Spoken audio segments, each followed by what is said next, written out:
You're here to receive a very special psychic prescription, much like a weather report, for how to best work and play with the universal energies that will be available this week. And that's from the 15th of August to the 21st of August 2020. I'm Kylie Savage Psychic. Welcome to my channel. If you've been watching along for a while, welcome back. Thank you so much for all the likes, views, and comments. I'm loving hearing what your takeaways are from the weekly Oracle card reading and how these readings are resonating with you, just making life a little bit easier. It's so great to hear. So, if you would like to, please like, comment, subscribe, and hit that little bell so that you get notified of when my videos come out.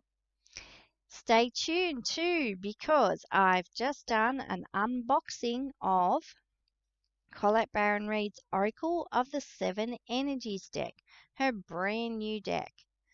And I've also released my very first Conversations with Kylie. I chatted to the beautiful Danielle Teal all about astrology. So go back and watch that. There will be more Conversations with Kylie coming soon. Okay, so jumping in.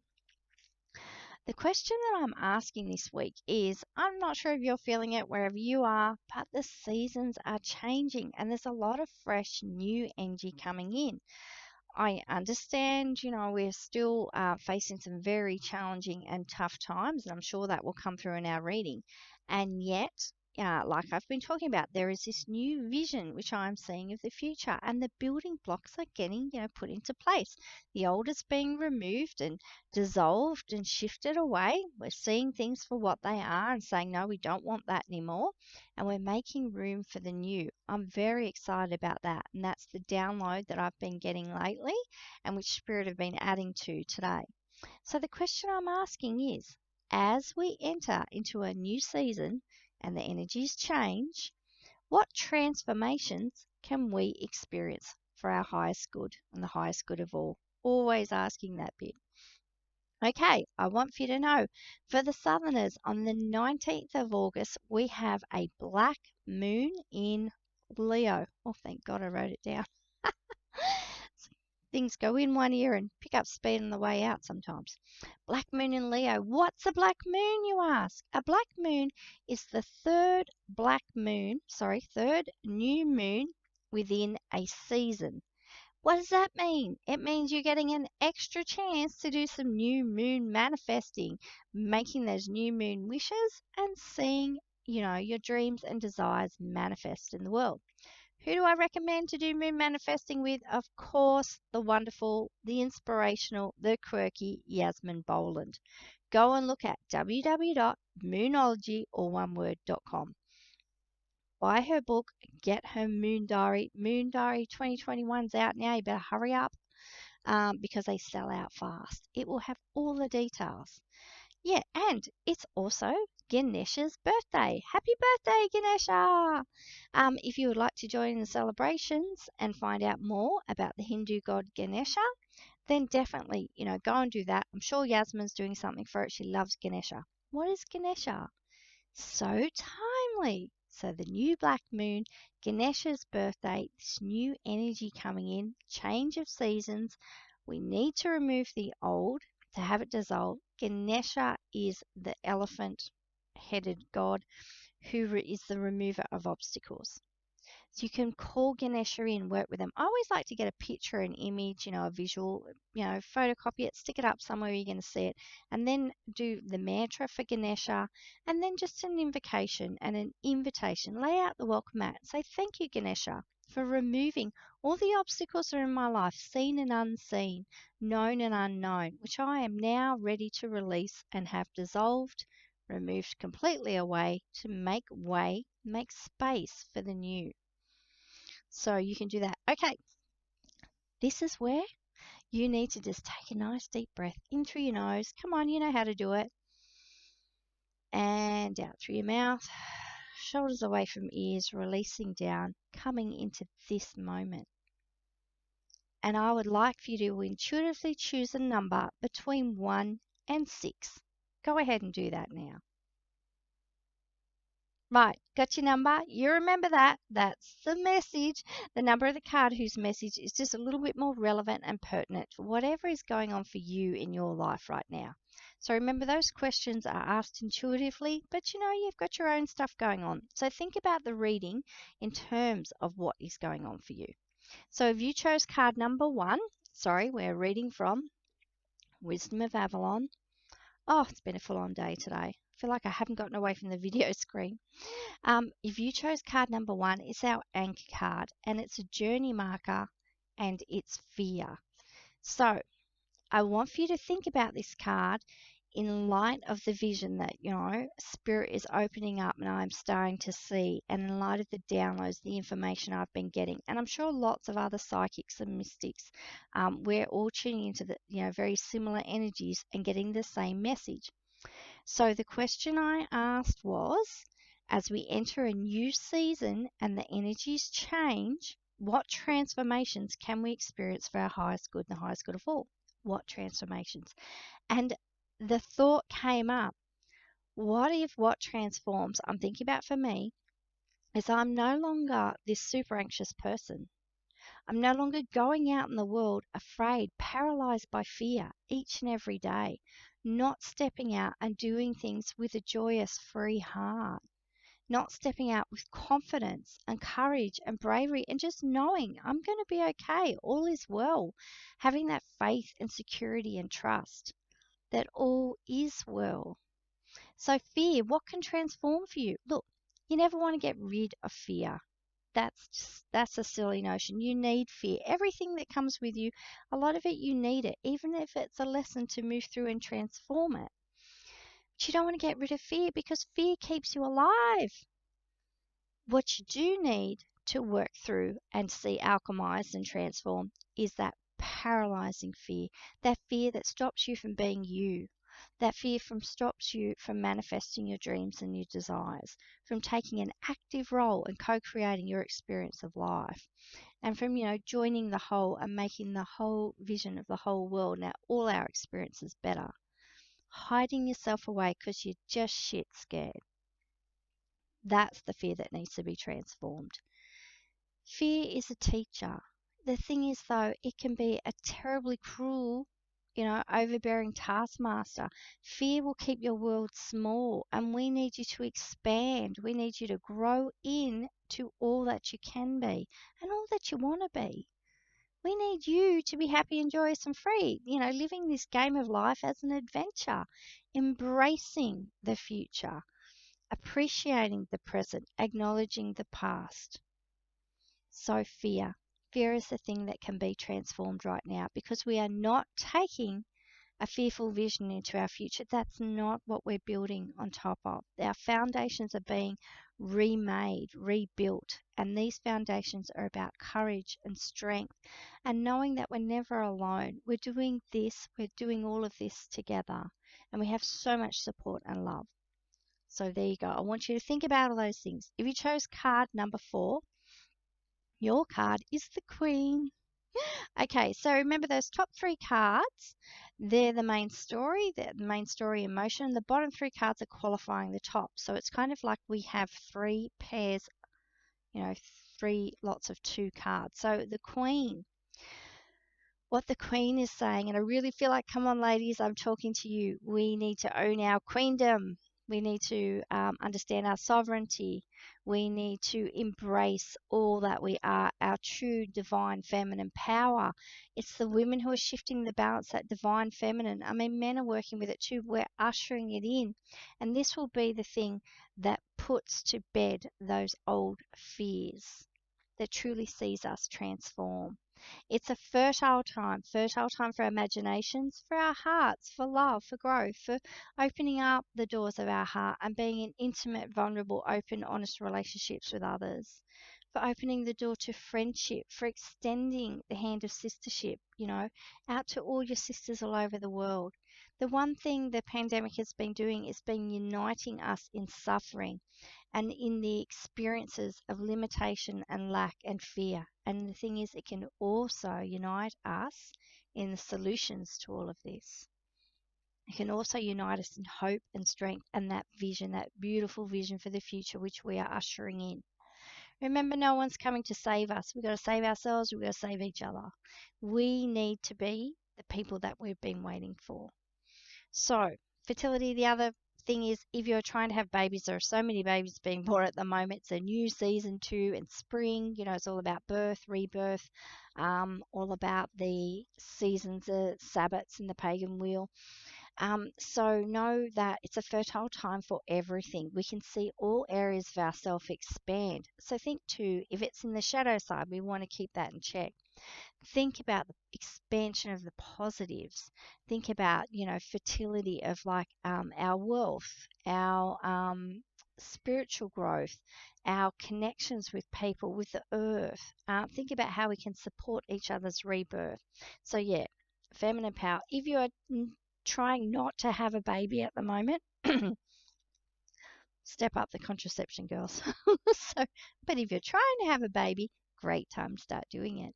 Okay, the other thing is friendship, the sisterhood. I know it's not always easy. Female friendship, especially as you get older, can get very problematic. But I want you to think that that is an energy you can connect with this week. If you want to extend the hand of friendship, you have experiences of it, appreciate them. You'll see them multiply. Where can you help a sister out? Okay, if you chose card number 2, look, I love this story because I'm a writer and I'm a storyteller and we're all storytellers. The Bard, if you chose card number 2, this is about what Colette's been teaching us about with the Oracle, the Seven Energies, write a new story. That was the line that hooked me. I was like, Oracle Palooza, this deck, I'm there. I'm ready for a new story. And the thing is, a lot of the stories I've told myself, about what I can do, they've been very limiting and they've been paralyzing and they've been destructive and they've been dominating, they've held me down, they've been suppressive, and I just want to break free of them. So you need to be really mindful. What stories are you telling yourself? And look, I have this this very entrenched, old, overriding story, which tells me, in a very religious terms, what the future of the world will be. I get to erase that. It doesn't mean it's not true. It doesn't mean I'm poo-pooing your beliefs. It doesn't mean that at all. What it means is I get to choose what story I want to write for my future, and you do too. So think about the story this week. It's so important. Write it out. It's reimagining, it's transformation, it's all the new stuff, the truth. The other thing is, if you chose card number 5, I really have to count. This is your card. It's a journey marker. It's about the truth. It's like the truth is subjective, and the story that we tell ourselves, is it truthful? Is it based in fear? Is it based in love? Is it based in truth? And if it's, like who's it serving? And whose stories and voices are being promoted through those stories, and whose are being suppressed. This is a massive explosive time for truth telling. All the blinders and the covers are coming off. I heard Estelle talk about she gave her message about the future. It was so interesting. And you're saying, that time for corruption is coming to an end. I remember the Egyptian government, the big movement in Egypt where the people were like wanting to overthrow the government and get them out because they were sick of the corruption, the lies and the deceit, and not, the people not being served, their voices not being heard. And they empowered themselves through social media and they threw out the government. And I was like, whoa, that's a landmark moment. That is an epic time, in history where a story is being rewritten, a story of disempowerment changed to empowerment. So, what stories are you writing? What stories are you listening to? What stories are you telling yourself? What stories are you incorporating into your own experience? And are they the truth for you? If they're not, this is your time. You get to rewrite it. Okay, card number 3. Oh, I love this. Wealth. We get to tell a new story about wealth.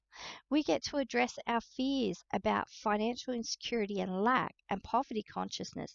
I'm seeing this too for myself, connecting with like the dynamic laws of prosperity by Catherine Ponder. You can listen to it on YouTube. Florence Scovel Shinn, the wisdom of Florence Scovel Shinn, and the game of life and how to play it. We need to understand and rewrite the story about wealth, because obviously the capitalist system, and that some have a lot and most have not much, that story needs to be rewritten. We need a story of equality, and it doesn't have to come through revolution. I mean, I said I was talking to God last night, and I'm like, why does so many people have to be dying? Why does this change have to bring so much heartbreak and misery and unemployment and financial insecurity to so many people? And God was like, well, that's just the way that it is, and it's what you're all asked for, and unfortunately it's very much the way we learn. We don't like change. Most people don't like change. We want the status quo. Our minds are wired for that, to keep us within patterns of behavior which are known.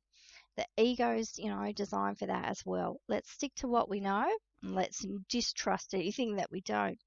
Yet our story is about wealth and about sharing wealth and about supporting one another and the ways we do that. These are up for transformation. We need to keep an open mind and embrace a new experience. How many of you have started a business because you lost your job?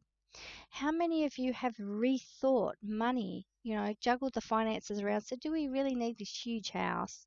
Do we really need overseas holidays every year? I mean, I'm not criticizing that. I'm just saying a lot of us are rethinking the way we live, and we're thinking about the earth and what she needs. What was the other thing God was saying to me is this is such an important time for us to listen to the earth's voice and the wealth she's always given to us, and how we've taken it for granted, how we must stop doing that. And we must invest in wealth, different types and forms of wealth which nourish us and nourish our societies, our families, see our countries grow, which don't damage the earth. They rehabilitate her, they return her to her former glory. So rethink the wealth story, and embrace it. And if you're making money at the moment and you feel really good about how you're doing it in a moral, ethical way, you're sharing the wealth, it's about that. Is it collective prosperity? Colette has a word for it. I love it. Anyway, can't remember at the moment.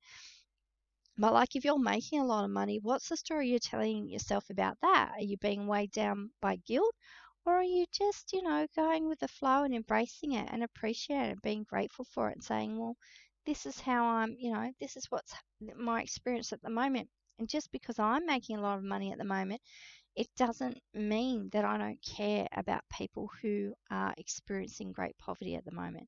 And we really need to tip those scales, and we really need to take care of the people who are not okay at the moment financially.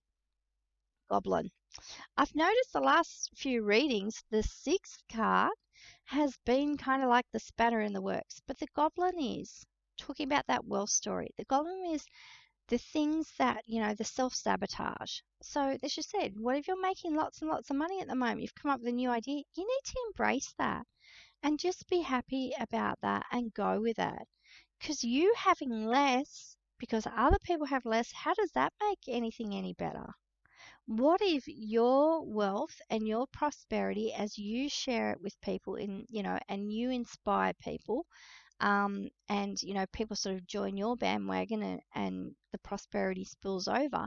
What if that is one of the solutions? What if that is us transforming the world? What if that is, a really, really good thing? And we just need to be grateful for it and embrace it. Goblins. When we come up for change, when we see what needs to go and we get excited about the future, we want to transform our bodies, our health, our careers, our business, our relationships. One thing that can happen a lot, and this is just human nature, goblins is human nature, the ego and fear and all the rest. So we're going back to the beginning in a way, is, we will try and self-sabotage because, we want to stick with the known and we're fearful of the unknown. And the thing is, anytime change comes up, when these goblins come up, look, this is a good sign. I take this as a sign that, yes, I'm moving in a new direction. Quite possibly, I could change here. Something fundamental could shift and change in me. And this is great because the goblin pops his head up, and I just take it as that's a sign I really am on the path to transformation. I really am, you know, experiencing changes in my life. And that's fantastic. So when the goblin rears his little ugly head, you just go, that's a great sign. Thank you. Thank you for showing me. I'm on my way. This is a breadcrumb. And self sabotage, we all do it.